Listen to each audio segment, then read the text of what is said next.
Hello friends, welcome to our YouTube channel Kevin mathematics. दोस्तों, आज हम करेंगे 10वीं क्लास का फर्स्ट चैप्टर का इंट्रोडक्शन, यानी कि इस चैप्टर में हमने क्या कुछ करना है। चैप्टर का नाम है वास्तविक संख्याएं। तो वास्तविक संख्याएं जानने से पहले हमने कुछ संख्याएं पहले जाननी पड़ेंगी। जैसे पहली संख्या है प्राकृतिक संख्या। प्राकृतिक संख्या, या इसको प्राकृत संख्या भी कह सकते हैं।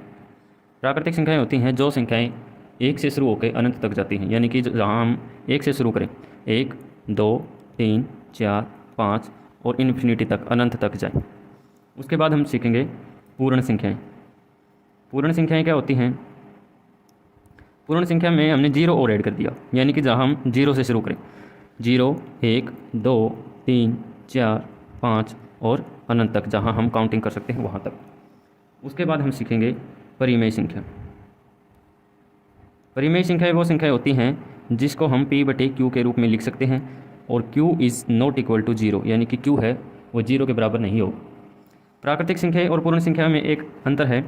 प्राकृतिक संख्याएं 1 से शुरू होती हैं और पूर्ण संख्याएं 0 से शुरू होती हैं। ये हम कह सकते हैं कि सभी के सभी प्राकृतिक संख्याएं हैं वो पूर्ण संख्याएं हैं, क्योंकि पूर्ण संख्याओं में सारी की सारी प्राकृतिक संख्याएं इंक्लूड हो जाती हैं, शामिल हो जाती हैं। इसलिए हम कह सकते हैं कि सभी की सभी प्राकृतिक संख्याएं पूर्ण संख्याएं हैं। लेकिन ये नहीं कह सकते कि सभी की सभी पूर्ण संख्याएं प्राकृतिक संख्याएं हैं, क्योंकि प्राकृतिक संख्याएं 1 से स्टार्ट होती हैं और पूर्ण संख्याएं 0 से, क्योंकि प्राकृतिक संख्याओं में 0 नहीं होता। इसलिए हम ये नहीं कह सकते कि प्राकृतिक संख्याएँ या सभी के सभी पूर्ण संख्याएँ प्राकृतिक संख्याएँ होती हैं। ये आप ध्यान में रखें।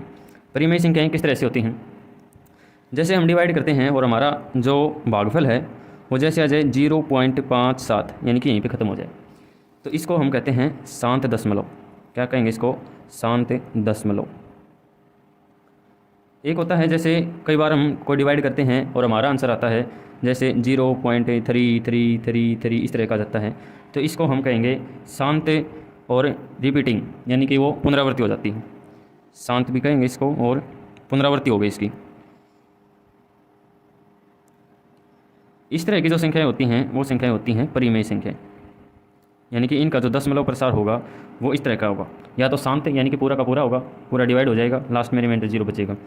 इनमें क्या होगा कि रिपीट हो जाएंगी संख्याएं, पुनरावृत्ति हो जाएंगी। जैसे कोई डिवाइड करते हैं हम, जैसे मान लो हमने डिवाइड किया 10 को 3 से भाग दे दिया, तो इसमें आएगा 0.3333। तो ये संख्या क्या है? 10/3। 10/3 क्या है कि परिमेय संख्याएँ हैं, और इनका जो दशमलव प्रसार होगा वो इस तरह का होगा। अपरिमेय संख्याएँ क्या होती हैं? अपरिमेय संख्याएं होती हैं अपरिमेय संख्या। अपरिमेय संख्या जिसको हम P/Q के रूप में नहीं लिख सकते, वही संख्या क्या होती हैं? अपरिमेय संख्याएं होती है।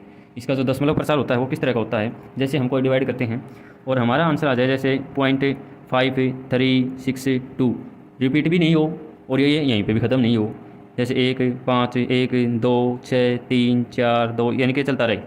कोई भी संख्या बार बार रिपीट भी नहीं हो और यहीं की यहीं ख़त्म भी नहीं हो, ये संख्याएं क्या होती हैं? अपरिमेय संख्याएं होती हैं, यानी कि इनकी पुनरावृत्ति भी नहीं होती और ये एक जगह पे समाप्त भी नहीं होती। इन संख्याओं को हम कहेंगे अपरिमेय संख्याएं। अब वास्तविक संख्याएं क्या होती हैं? वास्तविक संख्याओं को हम कह सकते हैं, जिन संख्याओं को हम एक नंबर लाइन पर दर्शा सकते हैं उन्हीं को क्या कहते हैं? वास्तविक संख्याएँ। और वास्तविक संख्याओं को हम ये भी कह सकते हैं कि परिमेय संख्या प्लस में अपरिमेय संख्या, ये सब क्या हैं? वास्तविक संख्याएं। परिमेय संख्याओं में सभी संख्याएं आ जाती हैं, प्राकृतिक संख्याएं भी, पूर्ण संख्याएं भी, और अपरिमेय संख्या अपने आप में एक अलग संख्या है। तो परिमेय संख्या और अपरिमेय संख्या, इन दोनों को मिलाने से कौन सी संख्या बन जाएगी? वास्तविक संख्या। या फिर हम ये कह सकते हैं कि वास्तविक संख्या वो संख्या होती है जिसको हम एक संख्या रेखा पर दर्शा सकते हैं। अब इस चैप्टर में आगे दे रखे हैं यूक्लिड विभाजन प्रमेयिका। यूक्लिड विभाजन प्रमेयिका। यूक्लिड विभाजन प्रमेयिका में क्या कहती है कि जैसे हम कोई संख्या को भाग देते हैं, जैसे 7 को हमने डिवाइड कर दिया 2 से, तो 2 3 जा 6, यानी कि 2 3 6, और 7 में से 6 घटाओगे तो 1।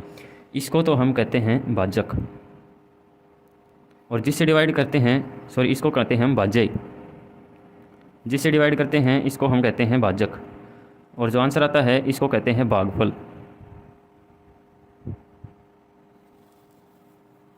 और जो लास्ट में शेष बचता है इसको कहते हैं शेषफल। यूक्लिड विभाजन प्रमेय का हम ये कहती है कि जो भाज्य होता है वो भाजक गुणा में भागफल प्लस में शेषफल, भाजक गुणा में भागफल प्लस में शेषफल जो होगा उसके बराबर होगा। कैसे? जैसे इसमें 7 है भाज्य की जगह हमने लिख दिया 7 किसके बराबर होगा? जिससे हमने डिवाइड किया है उसकी गुणा करते हम भागफल से और उसमें शेषफल जोड़ दें तो 7 के बराबर हो जाएगा। जैसे इसमें लिखेंगे 2 गुणा में 3 प्लस में 1। ये कहता हमें कि भाज्य होता है वो भाज्यक गुणा में भागफल प्लस में शेषफल, यानी कि 7 बराबर है 2 गुणा में 3 प्लस में 1। ये किसके बराबर हो जाएगा? 7 के बराबर। ये था यूक्लिड विभाजन प्रमेय का में। अब इसकी मदद से हम किसी भी 2 नंबर के HCF निकाल सकते हैं, हाईएस्ट कॉमन फैक्टर, यानी कि महत्तम समापवर्तक। कैसे निकालेंगे? इसकी सहायता से हम निकालेंगे HCF मान लो हमने निकालना है, फॉर एग्जांपल ले लिया 16 और 24 का। इनका हमने क्या निकालना है? HCF निकालना है। हमने पिछली कक्षाओं में किया था भाग विधि द्वारा HCF निकालना, सेम उसी तरह का है। जैसे इसमें करेंगे 16 और 24 का निकालना है तो 24 को डिवाइड करेंगे 16 से, तो 16 एकम 16, बच गया कितना? 8। अब हम क्या करेंगे, जो भाजक था उसको अंदर लेंगे 16 को, 8 दूनी 16, बच गया कितना? 0। लास्ट में हमारा क्या बचना चाहिए? 0 बचना चाहिए। सेम इसी तरह से करना हमने यूक्लिड विभाजन प्रमेय का प्रयोग करके, यानी कि ये तो है भाजक, ये है भागफल और ये है शेषफल। आगे भी रिपीट करते रहेंगे, ये तो है भाज्य, ये है भाजक, ये है भागफल और ये है शेषफल। तो सबसे पहले इसका करेंगे हम, तो 24 को हम क्या लिखेंगे?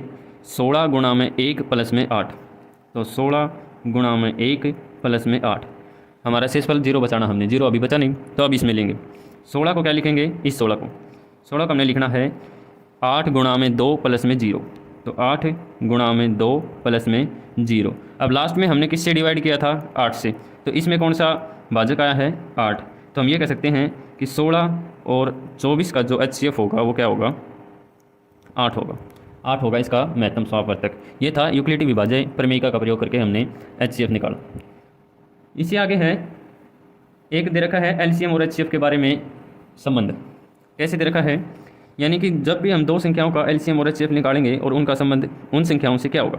जैसे हमने कोई भी 2 संख्याएं ले ली, जैसे संख्या ले ली हमने 5 और 10, 5 और 10 ले ली। इनका अगर हम HCF निकालेंगे तो HCF होगा इनका 5, और LCM निकालेंगे लघुत्तम समापवर्तक तो LCM होगा इनका 10।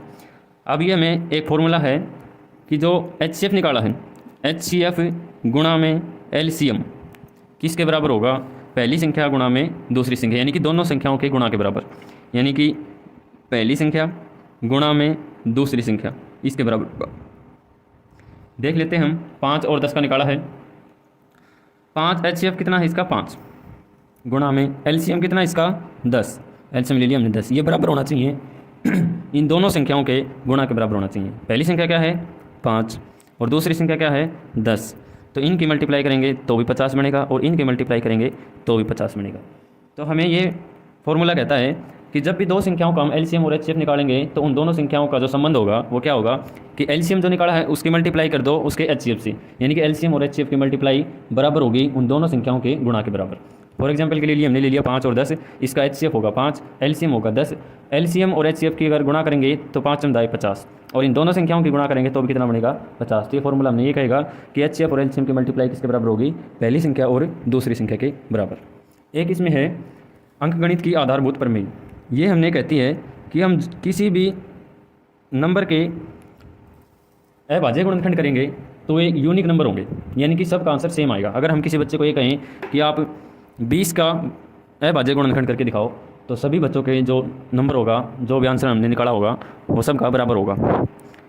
कैसे? जैसे 2 से कर दिया 10, फिर 2 से कर दिया 5, फिर कर दिया हमने 5 से 1।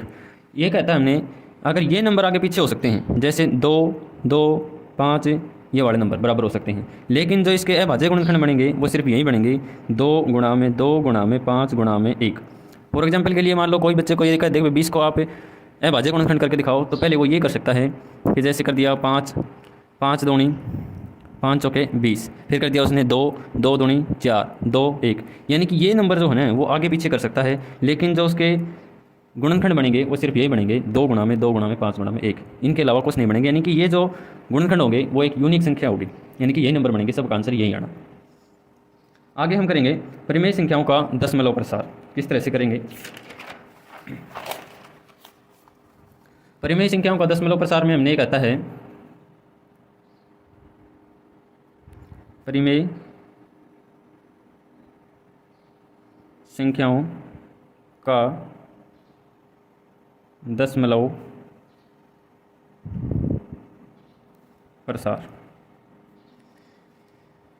इसमें क्या रखा है, जैसे हमने कोई भी एक परिमेय संख्या ले ली, फॉर एग्जांपल के लिए हमने ले लिया 3/8। ये कह रहा है ये है अंश ऊपर वाला और नीचे वाला है हर। अगर हर 2 की पावर n और 5 की पावर n इसके रूप में होगा तो इसका दशमलव प्रसार कैसा होगा, शांत होगा। शांत का मतलब ये है कि पूरा पूरा डिवाइड हो जाएगा, लास्ट में रिमाइंडर क्या बचेगा, 0। हो सकता है कि वो दशमलव में आ जाए, पॉइंट में आ जाए, लेकिन पूरा पूरा डिवाइड हो जाएगा, रिपीट नहीं होगा। 2 की पावर n और 5 की पावर n के रूप में होगा तो यानी कि यहाँ ले लेंगे हम m 2 गुणा में 5, यानी कि नीचे 10 बढ़ना जरूरी है, 10 की फॉर्म में आना जरूरी है। जैसे हमने 3/8 ले लिया, 3/8 को हम देखते ये कह सकते हैं कि इसका जो दशमलव प्रसार होगा वो शांत होगा या अशांत होगा। अगर इसका हर 2 की पावर n और 5 की पावर m के रूप में है तो इसका दशमलव प्रसार कैसा होगा, शांत। जैसे हम 8 को क्या लिख सकते हैं, 3/8 को लिखेंगे 2 की पावर 3 और इसको हम 5 की पावर 3 से ही गुणा कर दें और 5 की पावर 3 से ही भाग दे दें तो इसको हम लिख सकते हैं 3 गुणा में 5 की पावर 3 को लिखेंगे 125। 2 की पावर 3, 5 की पावर 3, पावर सेम है तो इनकी गुणा कर देंगे, 5 दूनी 10, 10 की पावर 3। इसको हम लिख सकते हैं 125 की और 3 की गुणा करेंगे तो ये बनेगा 375 375 और 10 की पावर 3 को हम लिखेंगे 1000। तो इसका जो दशमलव प्रसार हो कैसा बनेगा, 0.375, यानी कि ये पूरा पूरा हो जाएगा, बार बार रिपीट नहीं होगा। तो इसको हम कहेंगे शांत दशमलव प्रसार। अगर मान लो किसी संख्या का, परिमेय संख्या का जो हर है वो 2 की पावर n और 5 की पावर m यानी कि इस रूप में है, इसको हम लिख सकते हैं, जैसे 8 को हमने लिख लिया 2 की पावर 3 और 5 की पावर 3 इस तरह से ले लिया, तो इसका जो दशमलव प्रसार होगा वो कैसा होगा, शांत होगा। अगर 2 की पावर n और 2 की पावर m के रूप में नहीं है तो उसका दशमलव प्रसार कैसा होगा, रिपीट होने वाला, अशांत होगा और रिपीट होने वाला, पुनरावृत्ति वाला होगा। यानी कि इस तरह का होगा, जैसे हमने ले लिया 0.753 इनका रिपीट होना, जैसे 753 का रिपीट होना, इस तरह का दशमलव प्रसार होगा उनका। कब, जब 2 की पावर n और 5 की पावर m के रूप में नहीं होगा तब इनका दशमलव प्रसार कैसा होगा, अशांत आवृत्ति का होगा। एक इसमें इंपॉर्टेंट ये दे रखा है कि यदि कोई भी संख्या मान लो p² a से डिवाइड होता है तो p भी हमेशा a से डिवाइड होगा, ये इसमें परिमेय में दे रखा है। फॉर एग्जांपल के लिए जैसे हमने ले लिया, यदि मान लो 5 का स्क्वायर 5 से डिवाइड होता है तो ये भी कन्फर्म है कि 5 है वो भी इससे डिवाइड होगा 5। p की पावर 2 अगर a से डिवाइड होता है तो p भी किससे डिवाइड होगा, a से। 5 की पावर 2 अगर 5 से डिवाइड होता है तो 5 भी किससे डिवाइड होगा, 5 से। ये एक परिमेय में सिद्ध कर रखा है, परिमेय में दे रखा है। और इसमें इंपॉर्टेंट कैसे क्या दे रखे हैं, जैसे अपरिमेय संख्याएँ सिद्ध करनी, √2, √3 या फिर √5 या 2 + √3, इनको अपरिमेय संख्या सिद्ध करना, इनको हम करेंगे अपनी एक्सरसाइज के क्वेश्चन करेंगे तब करेंगे। और इसमें दे रखा है कि जैसे कोई भी सम धनात्मक संख्याएं, सम धनात्मक पूर्णांक क्या दे रखे हैं, सम धनात्मक पूर्णांक किसके रूप में होते हैं, 2n के रूप में होते हैं। ये हम करेंगे जब एक्सरसाइज के क्वेश्चन होंगे तब करेंगे इनको। या फिर विषम धनात्मक पूर्णांक होते हैं, वो किसके रूप में होते हैं, विषम धनात्मक पूर्णांक, ये होते हैं 2n + 1 के रूप में, इस तरह के होते हैं। तो सम धनात्मक पूर्णांक है वो 2n के रूप में होते हैं और विषम धनात्मक पूर्णांक है वो 2n + 1 के रूप में होते हैं। ये क्वेश्चन हम करेंगे, एक्सरसाइज के क्वेश्चन करेंगे तब। ये था इस चैप्टर का मोटा मोटा रूप, यानी कि इस चैप्टर में हमने क्या क्या करना था। आशा करता हूँ दोस्तों आप सबको समझ में आया होगा। समझ में आया है तो प्लीज़ वीडियो को लाइक करें, शेयर करें, कमेंट करें और इस चैनल को सब्सक्राइब जरूर से जरूर करें। बहुत बहुत धन्यवाद, शुक्रिया।